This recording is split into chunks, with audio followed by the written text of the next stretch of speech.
지역의 이슈를 만나는 시간 헬로 이슈 토크 시작합니다. 경북은 초고령 사회로 진입한 지 오래입니다. 통계청 자료에 따르면 2024년 경북의 고령화율이 24.7%로 전국에서 두 번째로 높은 걸로 나타났는데요. 이 시간 이슈 토크에서는 경북도 노인 현황과 복지 정책에 대해 이야기 나눠보겠습니다. 안형진 변호사와 함께합니다. 어서 오세요. 안녕하십니까. 네, 반갑습니다. 우선 경북의 65세 이상 인구 얼마나 되는지 현황부터 짚어주시죠. 네, 경상북도의 65세 이상 노인 인구는 63만여 명으로 2019년도에 이미 초고령화 사회, 즉 노인 인구 20% 이상에 진입했고 네. 2030년에는 고령화율이 30%를 넘을 거로 전망하고 있습니다. 우리 지역의 시군에서도 구미, 경산, 칠곡을 제한 19개 시군에서 이미 초고령 사회에 진입한 상태입니다. 네. 이런 고령화 추세에 따라서 경상북도에서는 건강하고 능동적인 노인복지 정책을 위해서 첫째는 기초노령연금 확대, 노인 일자리 지원 같은 안정적인 노후소득 보장의 어르신 복지 정책을 추진하고, 둘째는 노인 돌봄 서비스 공립요양병원, 치매 환자 돌봄의 맞춤형 노인 돌봄 지원 서비스를 강화하고, 셋째는 노인 복지 시설 확충과 활기찬 여가 활동들을 지원해 나가고 있다고 합니다. 네. 예산도 좀 살펴보면요. 결국 이제 돈을 어디에 어떻게 쓰느냐가 그렇죠. 그 핵심입니다. 네. 말만 하는 거는 그냥 이제 구호에 불과하고요. 금년에는 본 예산 기준으로 어르신 복지 총 예산 규모가 1조 9,526억 원입니다. 전년도보다 1,392억 원, 즉 7.2% 증가했는데요. 경상북도 전체 예산 12조 6천억 원에 6천억 원의 15.5%가 차지하고 있습니다. 제 원본 현황을 보면은 기초연금 일자리 지원 등 노후 생활 지원 강화에 1조 7,700억 원이고요. 네. 어르신 복지 예산의 한 91% 차지하고 있습니다. 그리고 맞춤형 돌봄 서비스 사업 등 노인 안정과 복지 증진에 728억 원, 한 4% 정도 차지하고 있고, 장기 요양기간 급여 비용 지원 등 노인 시설 복지 지원에 120억 원, 약 5%로 편성되어 있습니다. 네, 그러면 전체의 15%는 어떻게 보면 좋을까요?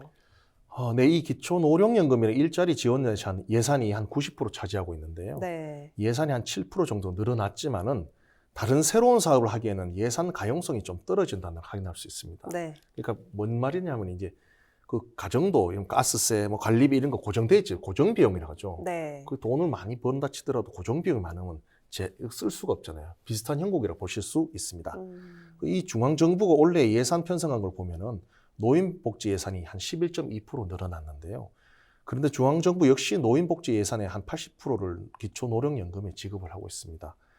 저는 이 부분을 좀 세밀하게 살펴보면은 기초노령연금을 받는 대상이 소득 하위 70% 이상의 노인 어르신들께 지급을 하고 있는데, 네. 이 규모 기초노령연금을 지급해야 될 인원이 늘어나다 보니까 기초노령연금 예산이 늘어나게 됐다, 이렇게 분석을 해봅니다. 그래서 앞으로 우리 국민연금에 대한 논의도 있고 하지만은 기초노령연금에 대한 설계가 이대로 갔을 때에 계속 고정 비용이 늘어나는 거죠. 네. 그래서 복지 예산을 다른 데 이제 가용할 자원이 있을지, 이 점에 대해서도 좀 고민을 해봐야 됩니다. 네.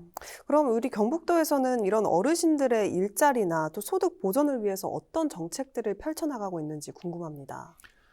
네, 금년도 노인 일자리 사업에 참여하고 있는 어르신은 64,300여 명이고 예산은 2,688억 원 정도 됩니다. 네. 이는 전년도 대비 한 8,700여 명, 643억 원이 증가했다는 건데요. 네. 노인 일자리 유형을 보면은 공공형, 사회서비스형, 시장형이 있습니다. 두 가지인데요. 공공형은 공공시설 환경 정비 등의 일자리 지원에 월 29만 원, 사회서비스형은 장애인 활동이나 보육교사 등 일자리에 월 최대 76만 원을 지원하고 있는데, 사실 노인 일자리 핵심은 시장형이라고 할 수 있습니다. 네. 시장형의 경우에는 카페나 음식점, 매점 등 매장 운영, 또는 쇼핑백, 모자, 수세미 등 봉제 제품 제조 판매, 참기름, 장류 이런 제조하는 식품 제조 판매 등 있고, 그 외에도 지역 영농과 배송, 임용 세차, 세탁 등 일자리 하루 3, 4시간, 주 2, 3일 월 4, 50만 원의 보수를 지급하고 있는데요. 네. 그 일자리 시장형 경우에는 다양하게 많은 일자리가 있습니다.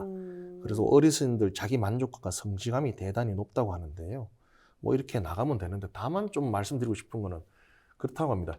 일자리를 만드는 건 좋은데 네. 너무 그러니까 둘이 해도 될 일을 셋이 하는 경우가 왕왕 있다고 합니다. 어린이집에 어떤 할머니 인터뷰 보면 나는 가서 하는 일도 없어. 앉아만 있으래. 이런 경우도 있거든요. 네. 인력에 어떤 일자리 주는 것도 중요하지만 배분이 중요하다. 불급한 인원은 음. 빼서 다른 데 써야 되는데 그 네. 부분은 아쉬운 점이 있다. 이렇게 저는 봅니다. 네, 알겠습니다. 그리고 경북도 그렇지만 이 전국의 많은 지자체에서 노인 일자리를 창출하고 있는데요. 이렇게 노인 일자리가 중요한 근본적인 이유가 뭔지 궁금합니다. 이 노인 일자리는 뭐 삶의 질을 향상시키는 최고의 복지 정책이고 네. 뭐 가장 효율성 높은 복지 정책이라고 하는데요. 왜냐하면은 정부도 보면 고용복지, 노동 이런 선순환 정책 기조를 유지하려고 그러고 있는데 현장에서 노인분들을 뵈면은 대부분 체력이 다를 때까지 열심히 일하는 게 가장 행복하다. 뭐 이렇게 생각하고 계시는 경우가 많았고요.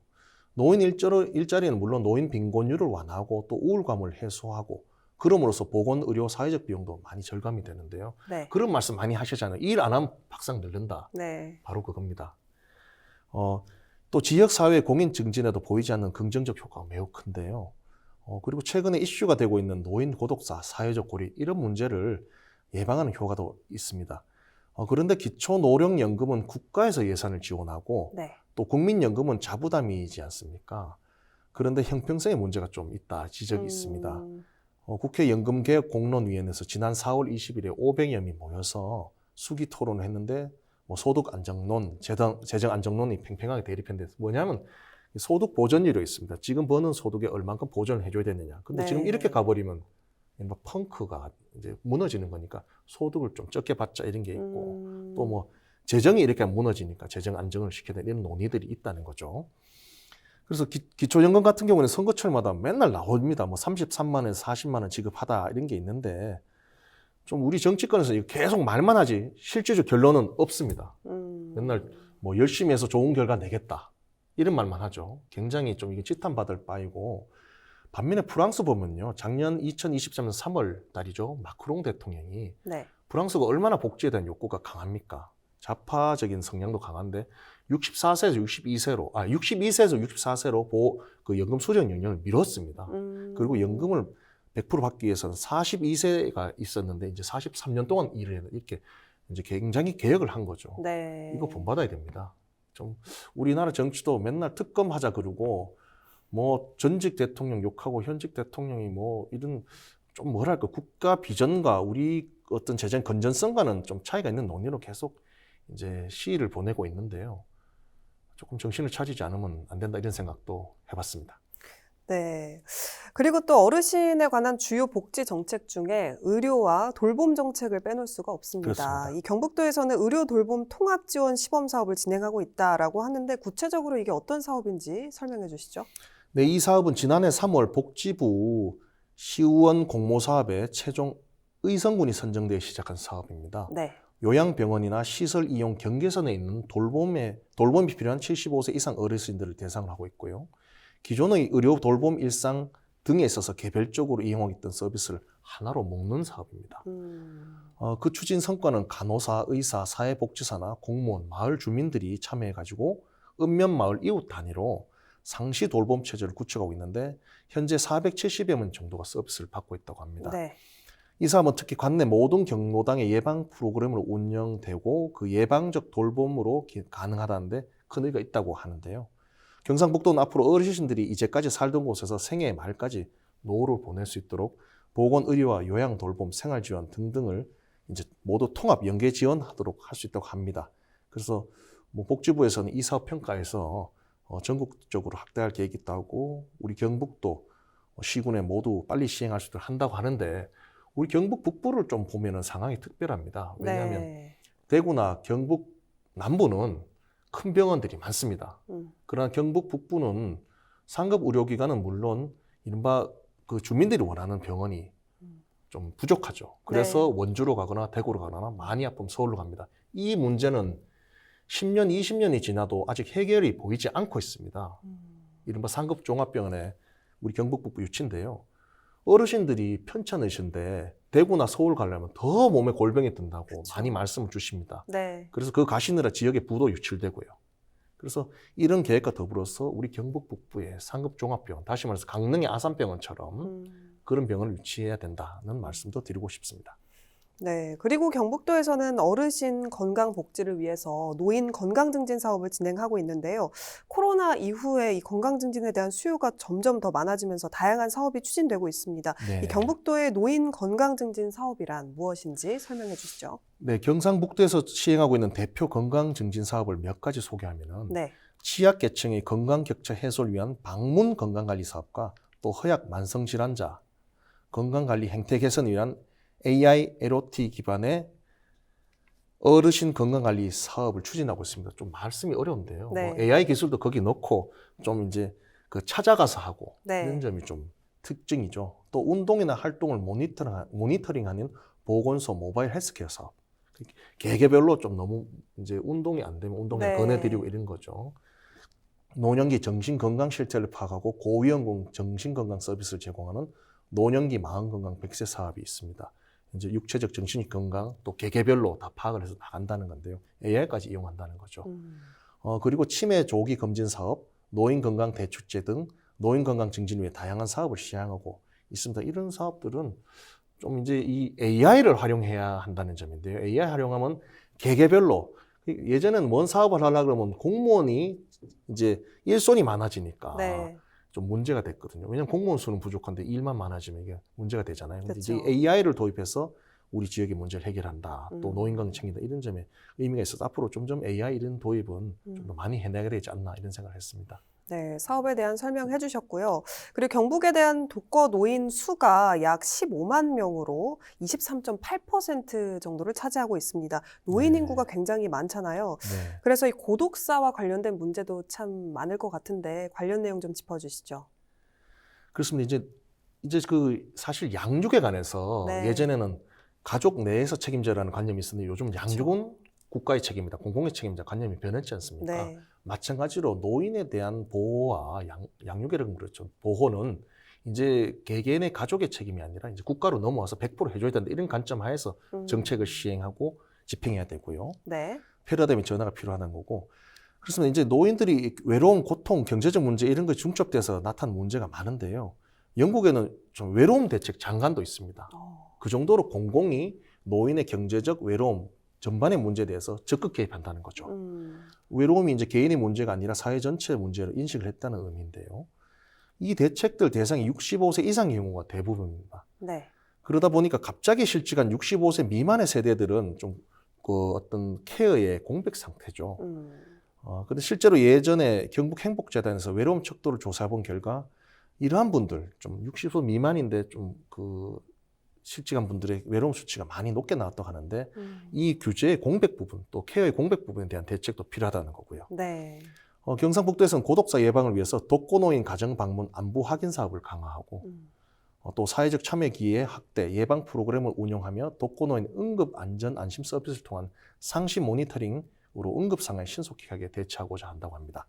특히 금년 6월에 이장 통장과 시군 사회보장 협의체 명예사회직 공무원 중심으로 행복기동대 500명을 선발하여 발대식을 가질 예정이라고 밝혔는데요. 네. 그리고 문경시와 구미시에서 시행하고 있는 고독사 및 사회적 고립 예방 사업을 모든 시군으로 확대하고 사회적 고립 예방 지원센터도 운영하고 있다고 하는데 아까 말씀드렸듯이 이제 그 예전에는 좀 이게 가족의 책임이고 또 신체 질병 위주로 됐다면 경제적 이제는 네. 국가 사회가 100% 책임을 져야 되고 두 번째는 이제 고독한다든지 정신적인 부분 이 점에 대해서도 개개별로 맞춤해서 좀 정책을 해야 된다. 이 점을 좀 패러다임 전에서 하고 있다는 점은 바람직하다고 보입니다. 네, 노인 고독사에 대한 문제 살펴봤고요. 이번에는 노인 학대에 대한 문제를 좀 함께 살펴보겠습니다. 네. 매년 요양시설이나 가정 내에서 노인 학대가 계속해서 발생하고 있습니다. 이 어떤 그렇습니다. 유형들의 학대가 있는지부터 말씀해 주시죠. 네, 노인 학대는 그 85% 이상이 가정에서 발생됐는데요. 건수로 네. 보면 2020년에 50건에서 2023년에 584건으로 매년 증가 추세에 있습니다. 네. 시설 학대도 한 14.9% 차지하는데요. 가정 학대의 경우에 보면 배우자와 아들에 의한 발생이 많습니다.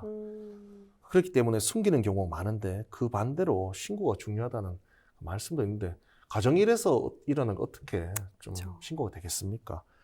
그 요령을 보면은 신체 또 정서 또 성적 또 경제적 방임 유기 등 6가지 유형이 있는데 이 정서적 학대와 신체적 학대가 합치면 거의 84% 이상을 차지한다고 합니다. 이러한 문제를 인식한 경상북도는 노인 학대 예방을 위해서 경상북도 동부, 서부, 남부, 북부 4개 지역에 노인 보호 전문기관을 설치하고 쉼터도 2개를 운영하겠다고 했는데요. 노인 학대 발생했을 때와 현장 조사, 어르신 보호 조치를 시행하고 경로당 행복 선생님과 노인 맞춤 돌봄 서비스 종사자를 노인 인권 보호사를 지정해서 노인 학대를 예방 홍보하고 있는데 뭐냐면은 이제 노인 학대 가정에서 아까 많이 일어나는 말씀드렸는데 네. 정기적으로 체크를 하고 자주 찾아가서 체크한다 이겁니다. 그러면 네. 신고를 안 해도 발견하고 예방할 수 있겠죠. 그리고 2022년 노인 학대 현황 보고서를 살펴보면은 경북 전체 608건인데 인구가 많은 지역에 신고 접수된 건수가 많았습니다. 그런데 인구 순으로 보면 포항 구미 순인데 그 다음으로 하면 경산 경주여야 하는데 3번째가 안동이었습니다. 정신문화의 수다로 하는데 학대가 많이 네. 발생한 거죠. 그리고 이 시군 지역들은 상대적으로 그 군 지역도 상대적으로 낮은데 이런 통계를 볼 때는 좀 긍정적, 부정적 함께 좀 보면 되지 않을까 생각도 해봤습니다. 네. 우선 일반적으로 이런 통계들이 은폐되는 경향이 있는데요. 이 통계를 보면 이 노인 학대 신고 건수가 늘어난 거는 어느 정도 사회적 문제로 인식하는 경향이 좀 늘어났다 이런 게 좀 보이고요. 또 한 가지는 노인분들이 70세가 넘어가는 경우에 노인 학대 보호 기관이 있다라고 하는 사실을 인지하지 못하는 경우도 많았습니다. 그래서 노인 학대에 대한 신고 건수가 늘어나는 거는 노인 학대의 심각성이 그만큼 이제 알려지고 인식되고 있다라고도 분석할 수 있는데요. 네. 뭐 이제 방송 보시는 시청자분들께서도 이 노인 학대라는 게 사소하든 크든 학대는 학대니까 아유 이웃 일에 어떻게 내가 참 개입하겠느냐 네. 이런 관념보다는 오히려 적극적으로 신고를 하셔서 해결책을 도모하는 게 맞다 이렇게 말씀드리고 싶습니다. 네, 또 대안으로 노인 관련 시설도 될 수 있지 않을까 싶은데요. 현재 도내 노인 시설 현황은 또 어떻게 되는지 간단하게 짚어주시죠. 네, 노인 관련 시설은 크게 생활시설하고 이용시설로 구분이 됩니다. 네. 먼저 생활시설에는 주거의 목적으로 양로시설, 노인 공동생활가정, 노인 복지주택이 있는데요. 의료시설에는 노인 요양시설, 노인 공동요양 공동생활가정 등이 있습니다. 그 다음에 이용시설로는 이제 재가 노인 복지시설이 있고 노인 복지관, 경로당, 노인교실의 노인 여가 복지시설이 있습니다. 전체적인 숫자로 보면 생활시설이 한 461개, 이용시설이 88,000개 정도가 있습니다. 굉장히 많습니다. 네. 그 노인 인구가 지속적으로 증가하고 있는데 여기서 하나 짚을 거는 우리 노인 인구의 비율이 우리 경북 북부가 높다고 하는데 그건 네. 노인 인구가 늘어난 것도 있지만 젊은 사람과 학생들이 떠나서 그렇습니다. 네. 그래서 이 점 좀 노인 인구가 단순히 노인 인구가 늘어나는 전국적인 추세라서 그런 게 아니라 우리 경북 북부는 그러한 통계적인 그 슬픈 배경이 있다. 이 점을 말씀드리고 싶고요. 네. 노인 1,000명당 복지시설이 2020년은 15.9개에서 2022년은 15.6개로 감소 추세에 있습니다. 그래서 복지시설을 좀 확대할 필요가 있다는 네. 지적이 있고 학대 피해에 놓인 전용 쉼터 이런 그런 것들이 경북 도내에 2군데밖에 없다고 합니다. 그런데 4개월 입소하고 또 재입소하는 경우에는 포함해서 6개월 정도 입소하면 나중에 퇴소하게 되는데요. 퇴소하면 또 원가적으로 복귀해야 되겠죠. 네. 이 원가적으로 복귀하면 또 재학대의 가능성이 있는데요. 좀 노인 전문 보호기관을 좀 더 확대하고 좀 전문적으로 운영할 필요가 있다. 예산도 지원도 하고 이런 생각도 해봤습니다. 네. 그럼 오늘 끝으로 좀 주제에 대해서 덧붙여 주실 말씀 있으시면 간단하게 한 말씀 해주시죠. 네. 그 노인 학대 문제가 우리 지역에서 좀 신고가 안 되는 경향이 있는 것 같습니다. 네. 왜냐하면 아까 말씀드렸듯이 가정 내의 문제에 대해서는 또 신고까지 하는 이런 분위기가 있고 네. 또 이 자식들이 참 잘 부양하고 있는데 내가 그런 것까지 해야 되겠냐 이런 지역의 정서가 있는 것 같아요. 이웃끼리 신고까지 하느냐. 우리 지역의 특유가 예를 들면 독일 같으면 다 신고를 하거든요. 오히려 그게 법치주의, 우리 민주주의 시민들 자세다 이런 문화가 팽배한데요. 우리 지역도 그게 노인이 학대 정황이 있거나 할 때 또는 아이도 마찬가지죠. 네. 이 신고를 하는 게 남의 잘못을 일러 바치거나 이런 게 아니라 민주주의를 사는 사람들이 오히려 해야 될 또 우리 사회를 같이 이제 이끌어 나가야 될 사람이 해야 할 당연한 덕목이고 도리라는 어떤 문화를 좀 우리가 좀 넓이 좀 펼쳤으면 좋겠다 이런 생각을 변론을 하면서 많은 해봅니다. 네, 오늘 말씀 여기까지 듣도록 하겠습니다. 감사합니다. 네, 지금까지 경북도 노인 복지 정책에 대해 이야기 나눠봤습니다. 이 시간 헬로 이슈 토크는 여기까지입니다. 시청해주신 여러분 고맙습니다.